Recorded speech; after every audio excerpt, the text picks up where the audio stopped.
Hey everyone, welcome back to Casper Chess. Before we dive into an intense game on chess.com, I've got some good news to share. So a few days back, I published a video that has popped up in the card above where I talked about my frustration when chess.com unexpectedly shut down my account over suspicions of cheating. This happened right after I started winning matches with my own unique strategy, the Fiano Gambit, which I've been hyping up for the past couple of months. But guess what? After reaching out to the chess.com team and providing them with my FIDE profile and all the necessary proof of my skills, including hitting a peak rating of 2536 on Lichess, they were kind enough to reopen my account. So big shout out to the chess.com crew for that. It has given me a real boost of confidence to keep grinding on their platform, which I highly recommend. Now here's the deal. One major reason why chess.com might boot you out is if you try to sneak in with multiple accounts, which I kinda did because I didn't know. Lesson learned, folks. If you're thinking about opening a second account, make sure to get permission from the chess.com support team first. It's different from the way we do it on Lichess. So it looks like my slip up of using two accounts on the same device raised some red flags in their fair play policy. Speaking of fair play, let me drop some wisdom on you all. Cheating might seem tempting, but trust me, it's a shortcut to nowhere. It won't make you a better player and you will only end up getting caught, risking your account for good. So stay true to yourself, challenge your own skills, and let your mind do the heavy lifting. Anyway, now with all that said, let's jump back into the action and throw down the Fiano Gambit once more on chess.com. I just want to see how my opponent will handle my Fiano Gambit this time. Don't skip. Right, first game. Okay, pawn to e4, pawn to e4. Let me go g6. So the plan is to play my Fiano Gambit with f5. Hope today I won't get kicked out, or I hope my opponent won't suspect me of cheating this time. And oh, my opponent is playing very fast here. Okay, bishop d3 attacks my g6 pawn, but the plan is to go queen d6 to protect my pawn and also preventing bishop f4 by white. So queen d6 protecting my g6 pawn, and if knight to f3, I'll just play bishop g4. This is what I covered in my tutorial video on a modern gambit. There we see knight to f3. So this is not something strange to me, you guys. I know what these guys play. h3 is a waste of time. I just developed my queen's knight and then wow, how do you even castle on the side where your opponent has a semi-open file? Like, can you even accuse someone of cheating if you play like this? I mean, you guys, come on. And I'm not even mocking my opponent. I'm just trying to make a point and show you guys how powerful this gambit is. It's like most chess players don't know it yet. So you better try this gambit in your games as well, you guys. I'm looking at the h2 square, to be honest. If only I can get rid of white's knight on f3, maybe with something like knight takes d4. Yep. And then let's see what white is going to do. I don't expect him to take my bishop because I'm just going to take the knight and mate on h2 with my queen. So let's see what white is going to do here. Okay, now we see knight b d2 defending the other knight on f3, but what can I do here? Maybe let me try to go e5 or castle long. By the way, the rest of my plan is as follows.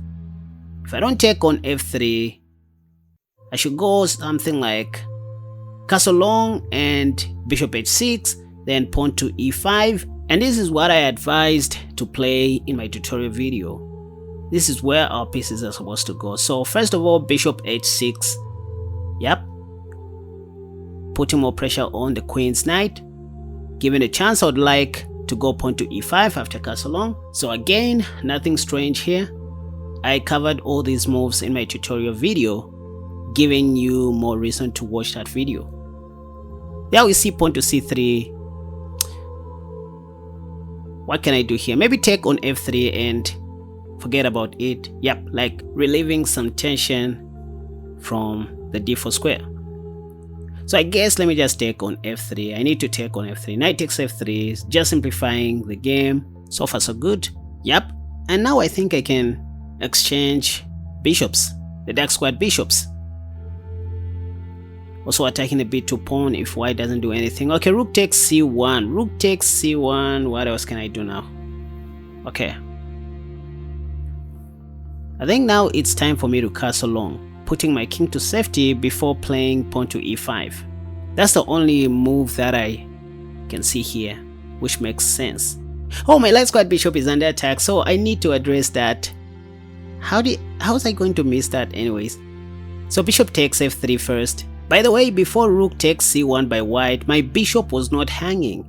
There were some tactics involved behind that light squad bishop, so don't even dare to comment about that. Don't question Coach Casper.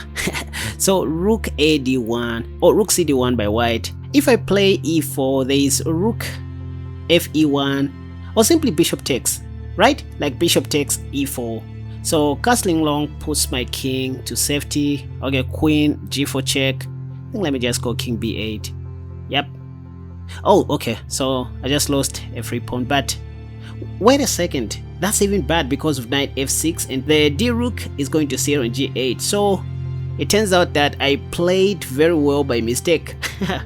Right, so that's the whole idea of the modern gambit, you guys, or the so-called Fiano Gambit. You give up all of your important pawns on the king side just to be ahead in development, and then you begin punishing your opponent slowly but sure, and that's what I'm doing right now. And as you can see, the game is on the king side, so that's why I'm not doing anything on the queen side at the moment, apart from that one move I played, king b8. And I don't think it was a good idea for white to castle short, because that's where my attack was. The king side was already open. I already sacrificed my king side pawns, which was the whole point, to prevent white from castling short, and so castling short was not a good idea. Right, f4, what should I do? Rook g8 makes more sense. And now I think it's just a matter of technique. Before winning this game, I can go queen c5 or queen b6 check, because queen b6 will come with a double attack, or pawn to e4. So let me just go queen b6, also attacking the b2 pawn. Check. Let's see what my opponent is going to do. Things are bad. I'm also attacking the b2 pawn. Okay, so king h1. I don't believe in that. So I just took a free pawn, also intending to mate on g2, by the way. So both my rook on g8 and my queen are attacking the g2 square. Okay, so rook g1 by white. What can I do here? Maybe I should play something like knight h5, because my knight is under attack, right? So here's what I'm thinking, you guys. If I play knight h5, at least I can play knight g3 check on the next move. Or after knight h5, there is pawn to g4, so I can't do that. Is there any way I can punish white here? I'm thinking with my own brain. Okay, I think knight g4 looks more attractive. Yeah, like knight g4, you guys, looks very good, and there are some tactics behind the h3 pawn. Fast forward, I see something like a mate on g2. Knight g4 is a very good move, you guys. White can't even take my knight, and next I'm planning to take on h3. I'm 100% sure that white will miss this tactical shot, you guys. How do I know this? Because I've played against 2100s a lot of times, and I'm able to tell which kinds of tactical shots they are more likely to miss. Remember, my peak rating is 2536, and just like I predicted, rook b1 allows rook takes h3 check, and next queen g2 is checkmate, you guys. Let me even remove this. So I knew exactly what I was talking about, you guys. Don't question Casper. Now, hey, don't take offense. Don't take it too personal. I'm not bragging. That was just some kind of a joke, a bad joke. Right, you guys, I hope you are entertained. Do you want me to play another game? Let's see. Right, game number 2. Again, pawn to e4. So I go g6. Next, I plan to go pawn to f5. Yep, pawn to f5. So you can play this Fiano Gambit even against the queen's pawn game, by the way. So there we go again. Bishop d3 attacking my g6 pawn, queen d6 defending my pawn and also stopping. There we see a new move, queen f3. This is how most of my higher rated opponents play. The move that I expect to see if I don't do anything about this is knight c3 next, because I've played this several times. I don't have to play a6 here. Otherwise, knight c3 is going to be very hard. Okay, let me go on knight c6. Yeah, knight c6 attacks the d4 pawn. Let's see what white is going to do here. Pawn to c3, pawn to c3. I strongly disagree with this. White was supposed to play something like knight c3 here. I remember losing a game in this variation where white played knight c3. So knight c3 is a very strong move in this line. So pawn to c3 is very questionable. It allows pawn to e5 now, breaking through the center. And I'm ready to go pawn to e4, double attacking the queen and the bishop. I just removed knight takes e5, by the way, in case white takes. And yeah, I'm expecting white to take on e5. That's why I have removed knight takes e5. Let's see what my opponent is going to do here. Or maybe pre-moving is not a good idea. Should I bring back my knight? Oh, that just happened. Okay, now we see queen e2. With queen e2, white is pinning my knight. So how can I unpin my knight? I want to castle long. So bishop g4, I guess, makes a lot of sense. Next. Okay, there we see pawn to f3, attacking my bishop. What can I do next? Maybe I just castle long. Yeah, sacrificing my bishop. I don't even know what I just did, you guys. I just did this for the love of content. Anyways, I guess my position is still active. Why? Because my pieces are well developed, unlike white's pieces. So knight to f3. I can take on g4 now, right? With my f knight, is it? Oh, knight takes d3 check first, yep. Because next I plan to go rook e8 check. Yeah, queen takes, knight takes g4 first, and then rook e8 check. Yeah, I think I like my position more than white's position here. Look at how most of white's pieces are sleeping. So this is one of those gambits where you give an advantage to your opponent in the opening, which they can't easily convert. And once they make a mistake, they are gone for good.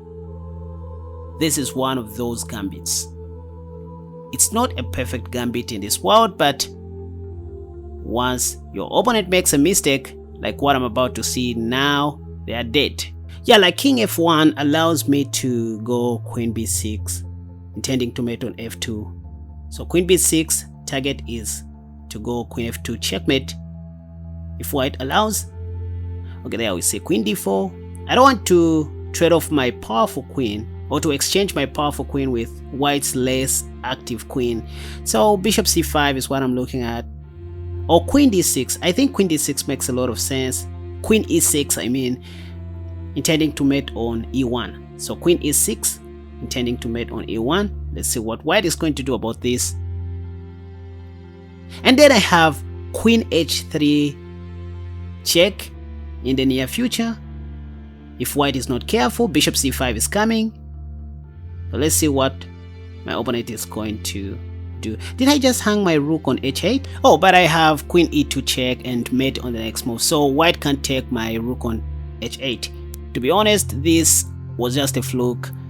Let me not pretend as if I'm the only genius in the room. I was just focusing on my own attack, not looking at my opponent's threats. So I didn't see that queen d4 was attacking my rook h8, but it turned out that my pieces were well coordinated. That's the only savior. Otherwise, I missed that queen takes h8 by white. So let me not pretend as if I'm a genius here, just to let you know. So next, I'm intending to go bishop c5, in case you don't know what is happening here. Yep. So queen d3 allows bishop c5 finally, and knight f2 is coming. Then queen h3. Okay, yeah, so I can see all these things coming ahead of time because white doesn't have bishop e3 to challenge my dark squad bishop. There we see bishop f4, a blunder. So that allows knight f2, double attacking the rook and the queen. And then because of my rook on e8, I might checkmate white with queen to h3. Hope that won't happen. Okay, yeah, queen c2. So that allows queen h3 checkmate. Oh, what a second. This is not even a checkmate. What was I talking about? Oh, white has king g1 and then maybe there's a discovery. Okay, they just resigned. How did I miss that? I mean, I don't know what was going through my mind, but anyways, there was something like a mate in one there, if I'm not mistaken. Nevertheless, I hope you guys are entertained. Let me know what you think about this Fiano Gambit in the comment section down below, and thanks to the chess.com team once again for reopening my account, and I hope that won't happen again. So see you next time. Bye bye.